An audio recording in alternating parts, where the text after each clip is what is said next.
ҷашни наврӯз барои мардум тӯҳфаи бузурге дорад бо номи гӯштингирӣ. Ин аст ки мардум шебу фарозро фикр накарда, роҳҳои ҳамвору пур аз лойро тай карда ба тамошои гӯштин мераванд. дӯстони азиз, тантанаҳои наврӯзӣ дар минтақаҳои Тоҷикистон идома дорад ва мо феълан дар деҳаи ғуриёти ҷамоати навободи шаҳри Ҳисор қарор дорем. ва чӣ гуна ки шумо мебинед дӯстони азиз, роҳҳо хеле ноҳамвор ҳастанд ва мардум инҷо пиёда анқариб 3 километр роҳро пиёда тай менамоянд ва чӣ гуна ки шумо мебинед роҳҳо хеле лой ҳаст ва дар он ҷо мошинҳо рус мондаанд ва аз ин хотир трактор оварданд ки ин мошинҳоро аз он ҷо бароранд, вале мардум ҳамоно сӯи гӯштин мераванд.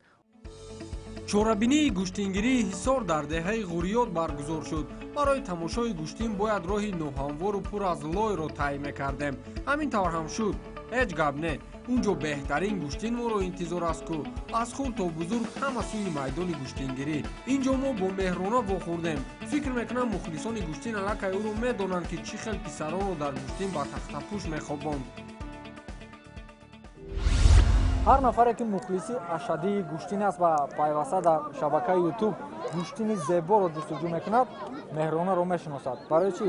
барои он наворҳое ки шумо дар шабакаи ютуб дидаед ки духтар бачаро зад, бача дар назди духтар изо кашид, ана ҳамин меҳрона буд ки онҳоро ба пушт ҳалол кард ва имрӯз дар назди мо қарор дорад ва ба деҳаи ғуриёти ҷамоати навободи шаҳри Ҳисор омадааст то боз дигаронро мағлуб кунад. хуб, меҳрона имрӯз ба кадом хотир ба ин ҷо омадем? ман ба хотири ғолиб омадан ба Ҳисор, шаҳрак Ҳисор омадам. шумо аз куҷо мешавед? ман аз Душанбе. аз Душанбе. шумо агар хато накунам дар гӯштине ки дар Пушинг баргузор шуд дар он ҷо низ будед?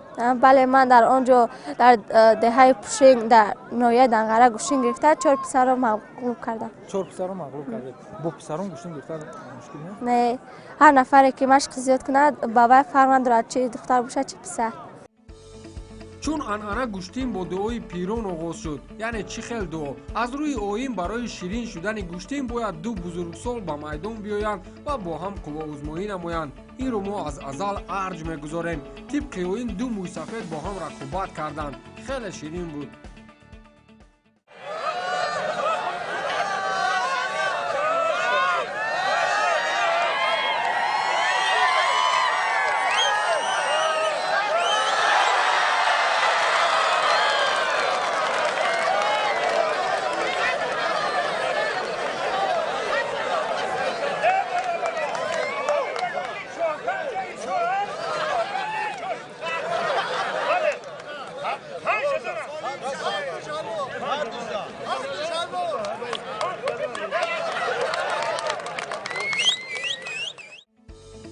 барои ғолибон беҳтарин тӯҳфаҳо ташкил шуда буданд. чорво, мошин, қолинҳои зебо, тӯҳфаҳои пулӣ ва чанд таҷҳизоти рӯзғори дигар. ин танҳо тӯҳфа аст, аммо паҳлавонон дар ин майдон бештар шарафи паҳлавонии худро ҳимоя мекунанд, на мубориза барои тӯҳфа. дӯстони азиз, дар тамоми гӯшаву канори кишвари азизамон феълан ҷашни наврӯзи байналмилалӣ бо шукӯҳу шаҳомат идома дорад ва феълан мо дӯстони азиз дар деҳаи ғуриёти ҷамоати навободи шаҳри Ҳисор қарор дорем ва ин мардуми зиёде ки шумо мебинед ба хотири тамошои гӯштини тоҷикӣ омаданд ва мо имрӯз тасмим гирифтем ки ана ҳамин чорабинии варзиширо барои шумо инъикос намоем. бо мо бошед ва аз аҷоибот, аз беҳтарин партофтҳои гӯштини тоҷикӣ бархурдор бошед. бо мо бошед. дар аввал кӯдакону наврасон миёни худ рақобат доштанд. паҳлавонони оянда бо умеди пирӯзӣ ва санҷиши нерӯ ё аз ҳама муҳим барои тӯҳфа мубориза мебурданд. тӯҳфа барои кӯдакон ки хеле арзиш дорад. мухлисон онҳоро тамошо мекарданд ва ҳаловат мебурданд. баъдан меҳронае ки мо дар боло дар мавридаш гуфтем ба майдон омад ва хостори рақобат шуд. мисле ки писарон аз ӯ метарсиданд. меҳрона хело интизор шуд, вале ҳарчанд баъзе писаронро иҷборан меоварданд, онҳо мегурехтанд.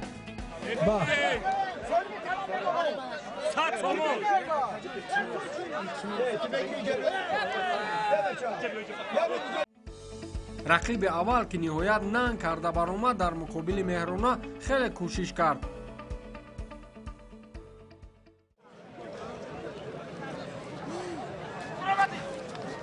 аввал меҳмонот аввал соҳибони майдон اول صاحبان میدان دهه غیرت دهه لالگی پسنده ниҳоят ӯ тавонист ки бо машаққат меҳрунаро мағлуб намояд.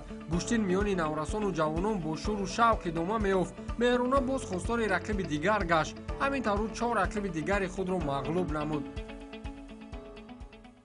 امروز در شهرک ایسار باشد در نواباد من 4 پسر رو مغلوب کردم. من یکم حریفم را با اصول حلی کلاب و دیومش را باشد با زدسپ و دیگرش را باشد با پلیچه هم آنها را مغلوب کردم.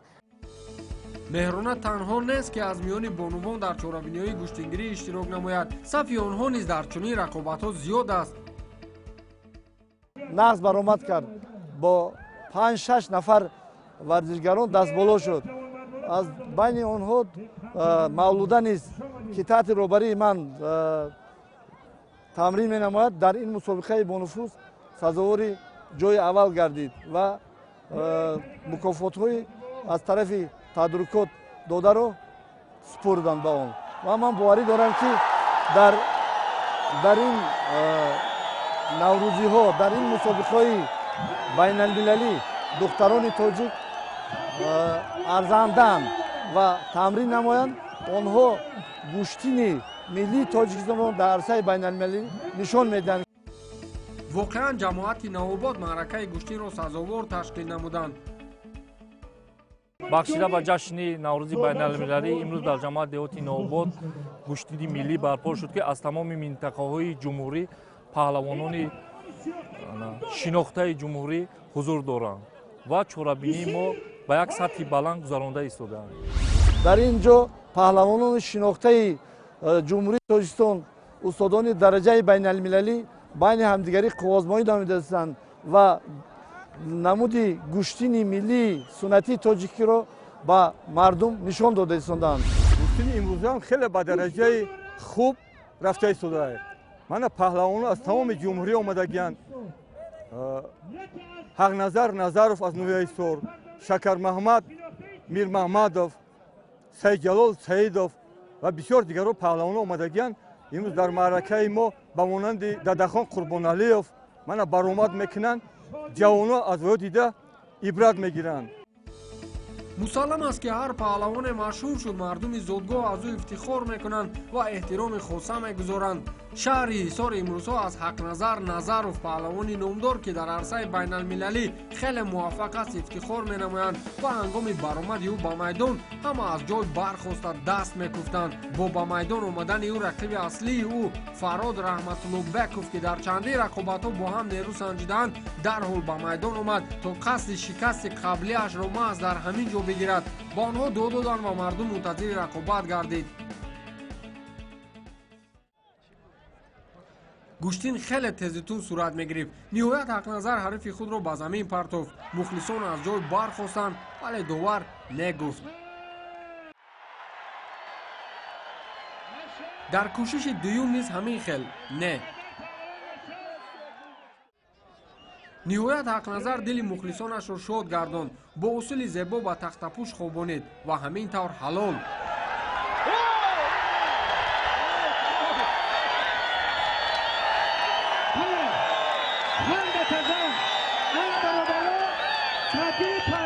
дар ин миён фарод раҳматуллобеков аз хулосаи довар норозагӣ баён мекард, аммо довари онҳо хулосаи аниқи худро баровард.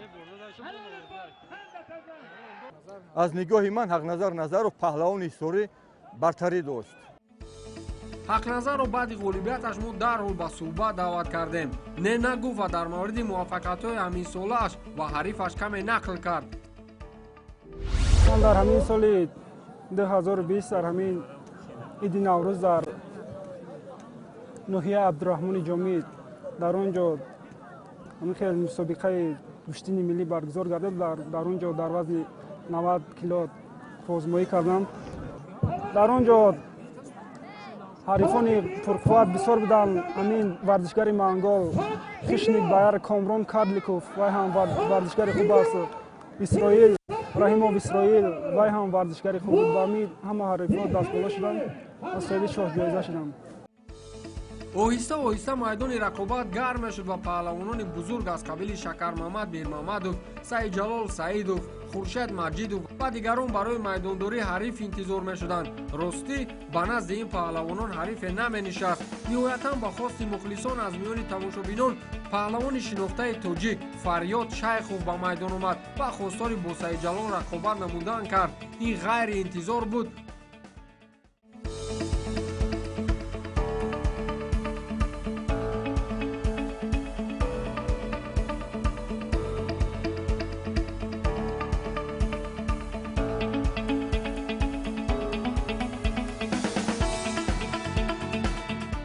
вақте саидҷалол ҳангоми рақобат кӯшиш мекард ки аз чанги фарёд барояд, дасти худро ба замин гузошт ва ин ба мухлисон писанд наомад.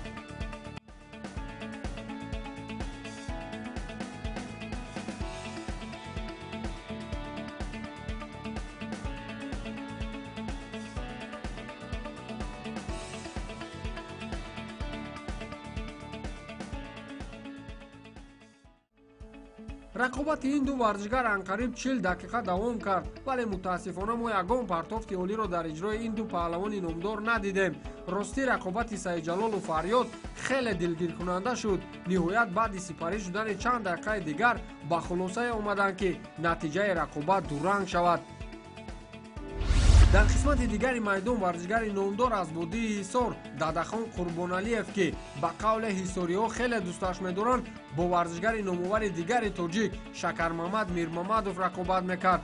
рақобати ин ду нафар низ мутаассифона бе партофтҳои ҷолиб сурат мегирифт.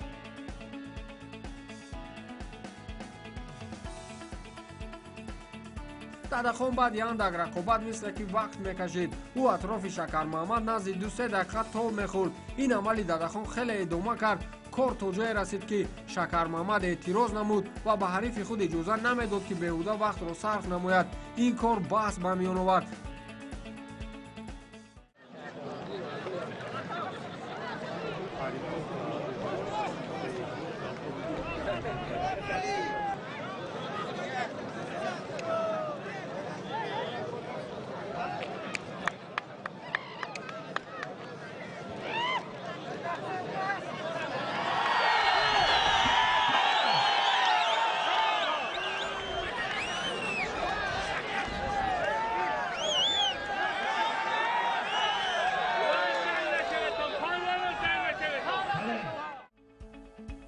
рақобати ин ҷуфт низ на камтар аз 1 соат тӯл кашид, вале бенатиҷа.